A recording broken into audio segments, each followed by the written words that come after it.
Tom Cooley, coach for Steve Taylor's Community Connection. And I can't really say Tom Cooley, coach. I shouldn't say that. I'm here with Supercross. Everybody knows Supercross. But the gentleman in the middle, he's a real coach. Not a fake coach like me. He's Coach Kirk Heidelberg, really a remarkable coach. Coached in Toledo, the University of Toledo, with head coach Saban. You may have heard that name, Saban, possibly. And then with Gary Pinkel, you might have heard that name, possibly. Two of the greatest coaches to ever coach college football. And Coach Heidelberg coached with them. He's also a head coach at Wait. Now been over in Germany many years, and he's a head coach there in their football leagues. And Coach, welcome. And take me inside I know the Germany football is very good. We see a little bit of the Italian, we had that Italian Super Bowl, and they do a nice job, but it kind of looks like high school football to me. I think your level is much higher. Yeah, Germany, we've developed a lot of good players, and it starts with the offensive line. I'm an offensive line coach, so I want to start there. Build everything in the trenches, our defensive line, offensive line, but Germany has 80 million people, yes. So we've got a great youth program. Every club has a youth program. They're starting even younger. They're starting kids at 10 years old, moving up from flag football to tackle football. So it's a great thing, and the NFL has helped a lot with the NFL flag football to get kids involved. One team I was just talking to the other day has 200 kids in their program. Right. Wow. So that's a big step up. And football's, it's never going to be number one. That's what I was going to say. That's the next thing I was going to say. Number one. Football in Europe is soccer. But when you see guys 6'5", 280 pounds, they can't play soccer. Who's the line guy you guys coached? Ahmad St. Brown? I didn't coach him, but he's in your league. Yeah, he came from that. Came from Germany. Yeah, I'd say he's a pretty good receiver. David Odenthal that I coached came to Toledo a while ago in offensive line, but there's a slew of guys in college Division I from Germany. Well, Coach, I can tell you because I know he's ready to go. I tell you what, on the plane back, you've got an extra seat. We send Supercross to Germany. You get him some good line blocking. I say you can still go, Coach. You probably can. You'd get a good half out of him anyway. You know what? Terry smiles a lot more than he used to. So when he played, he was a lot more serious. This is the closest I ever got to him. Well, he was an intimidator back in the day. Every now and then, he still slaps me around here at Taylor, just to keep my mind right, just to keep me right. He's a great one. Yeah, there's University of Tennessee. The best, nobody better. Cross? Coach, I'm just so impressed with your whole career over there. Just enlighten us of what you're doing right now currently over there. I know you were saying that you're doing some coaching, but there's also some other things that you're doing. Do a lot of camps, and I promote offensive line. I really try to work with that. I'm working with a team right now, going to do their off-season program. So that's the key to winning right now in Germany is developing players. A lot of the teams are not doing an off-season program, so you got to get bigger, stronger, faster, and we want to do all those things. So are you recruiting like the German youth over there? Is that we're always recruiting? Every team is recruiting. Trust me, it's an open season. Everybody's looking for the best talent, get their teams right, and as I always say, it starts with the offensive line. You're going to only go as far as your offensive line. Offensively and defensively, it's the same with the D-line. So, we always bring over American players, imports, wide receivers, DBs, quarterbacks, running backs. So I like to run the rock, which we were really good at. So you'd fit perfectly. Coach, you may have to cut the cross down to 4 good plays. When you need him, that's all he needs. If you need him during the game, we'll call it the Crosby 4. And he goes. Give you 4 good. It just won't be the wishbone. But you know something Tom, that's one thing that I really, really always appreciated was your offensive linemen, because without them, I wouldn't have been able to do what I did, So I always gave my O-line credit, that's important. And with that, Supercross, if you know anything about coaching football, did it for 30 years. I don't know if I know anything about it, but I did it for 30 years. And your offensive line coach is the guy that you want to hang your hat on, because if he creates that camaraderie up front. It's a brotherhood up front, right? No doubt. You protect your buddy's back. You know your assignment. You take pride in guys like Cross running for 200 yards because you are blocking people all day long. If you have a great offensive line coach, you look in the NFL. The teams that are winning have great offensive line coaches and great offensive lines, and that's where it begins and ends. Yeah, exactly. And coaching matters.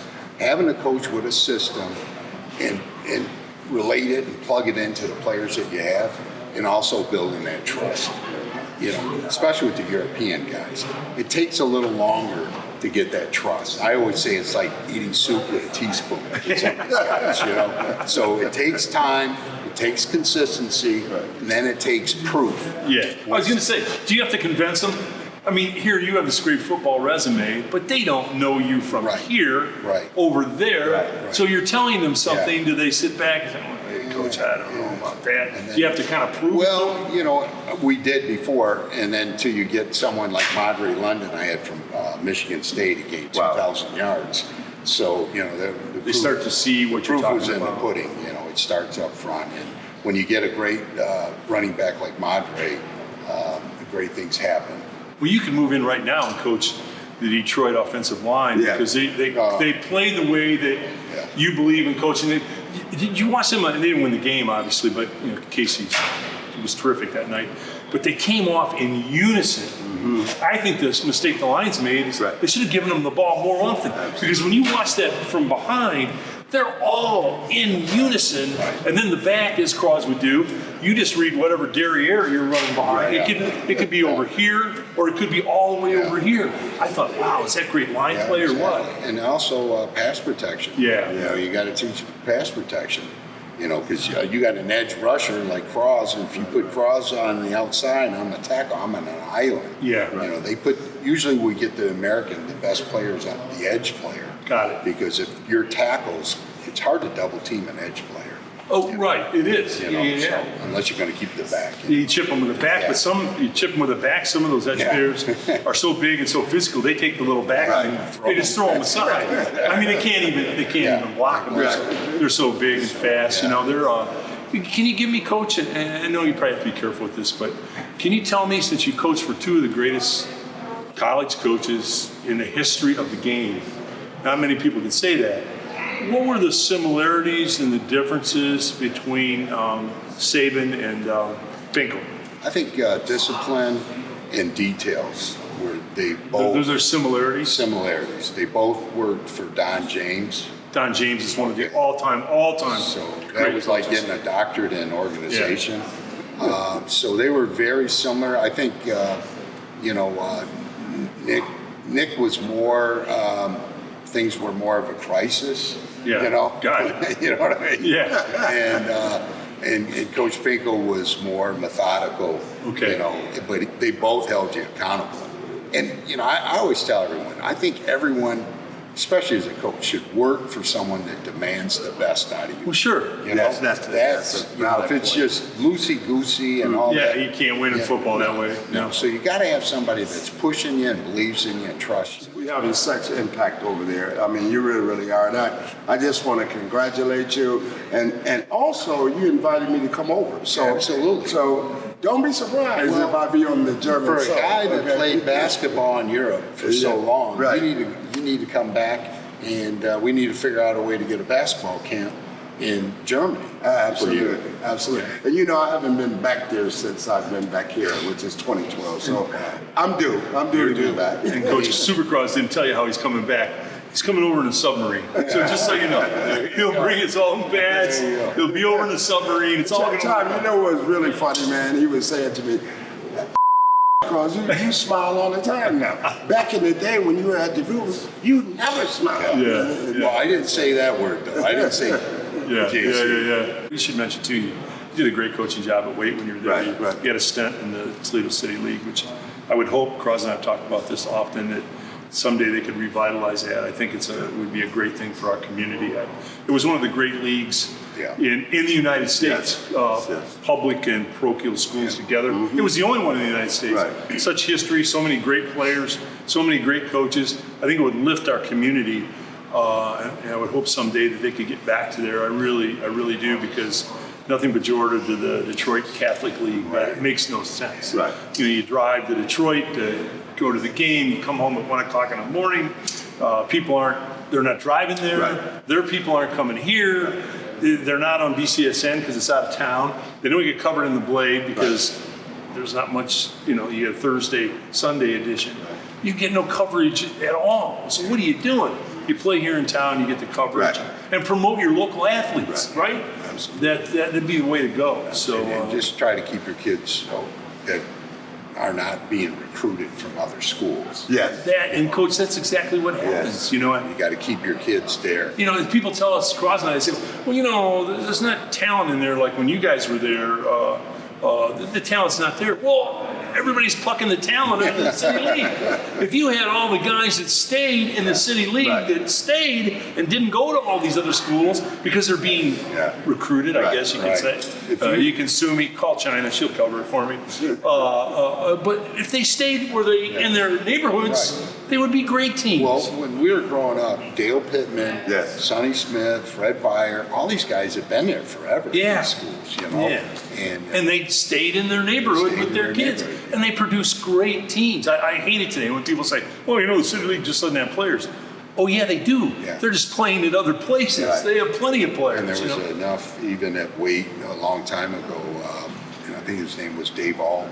Dave Auld. I coached against Dave Auld. He was there. What was the kid that went to Mickey Archer. Yeah. Mickey Archer. Well, Archer was a athlete. And Curtis Johnson from Wait. You guys being great football men will appreciate this story. I'll give you a Dave Auld story. He did some crazy. Dave did some crazy stuff. I heard about it. Again, in China, you may have to, if Dave calls, we may have to do something here. So they were playing, I think they were playing Woodward. Woodward had a really good team. So they bus over, all went to the shop at Wade, the shop where they make things, woodworking shop. And he had them make crosses. They made 35 crosses. And he got the names of all the Woodward players, and each one had a cross. So, and he gave it they're all on the bus holding their cross with the names of the Woodward player. They're going to play. So the bus fires in. Woodward's on the sideline. They're getting ready to do, pregame festivities. They all fire out of the bus. And they throw the crosses down in front of them. So here's the poor Woodward kids. They're standing there. There are 35 crosses laying on the ground with their names on them. They're going. But that didn't fly well at Woodward. Remember Harper, John Harper? It did not fly well, Coach. I think that turned into a derriere kicking for. But Dave was a little different hombre. That is scary, man. He did a lot of scary stuff. But he had one game where he told the Wait team playing St. Francis. I think I was at this game. Their job was on kickoff to run down and whoever you're lined up with, right? Right. You're blocking, you're blocking this guy, I'm blocking that guy, but you have it all numbered out. He says, when it's kicked, run down, get your guy, and punch him. Wow. They all punched their guy. So they put penalties. By the time they added all the penalties, the ball's on the 1 foot line. Dave did some crazy stuff. I wouldn't totally recommend that style of play, but it was different. Coach, Supercross is right. You spent a lifetime elevating young men in the game of football, whether it's high school, college, professional. Doesn't make any difference. I think you learn more in football than maybe any other sport. Sorry, Cross, about basketball. Right. But I think you know those intrinsic lessons that you learn in football. They stay with you forever. You spent a lifetime elevating people through the game of football, and we thank you so very much. I appreciate that, but I feel blessed. I played for Sonny Smith at Woodward. He's a great coach. Yeah, and then I played at Heidelberg College for World War II veteran. It was tough, and so I'm just blessed. You want to keep coaching, but it's a young man's game. Right. It is. It does become that. Well, Coach, you're looking good, though. I have to tell you, man, you're looking good. Yeah. Steve Taylor told Cross and I, this is a young man's game. He's looking at Cross and I, maybe you guys got a couple days left and it might be time to move along. I always say this, sometimes you think you're done with coaching. Right. Coaching may be done with you. Well, coaching's like being a boxer. A boxer always thinks they've got one more fight in them. I can go one more time. Like before I came to Taylor, somebody called me about a football job or a job or whatever, and first of all, it's a little bit of an ego plus, somebody actually wants Right, you, you're absolutely. right. So I go home and tell my wife, and I said, hey, what do you think? Pregnant pause, she looks at me and she goes, do you know how old you are? My wife She goes, says- you might want to rethink it. My wife says the same thing to me about stress. Keep the stress Right. low. Yeah. Because stress is stress. I don't It care if is. You're coaching high school or No, you're coaching And, pro. and really, it gets tougher as you get older. No It question. gets tougher as you get older. Because what you were just mentally saying- and physically. What you were just saying with the kids, the way the kids are today Yes. and how they respond to coaching, we're different how we Right. responded to Right. coaching. Oh. Today It's totally different. It's different. When I went to Wade, and I just, the kids couldn't figure out the difference between coaching and criticism. So- Right. Right. Yeah. Well, Coach, I know you're going to head back to Germany. Yeah, thanks for having me. It's an honor to have you here. Cross and I were thrilled that you could stop in and be part of our video team. And you were great, Coach. Yeah, thank you very much. Thank you so much. Thanks, Chris. Appreciate it. Appreciate Thank you, man. having you guys. Thank you. Tom Cole, the coach for Steve Taylor's Community Connection.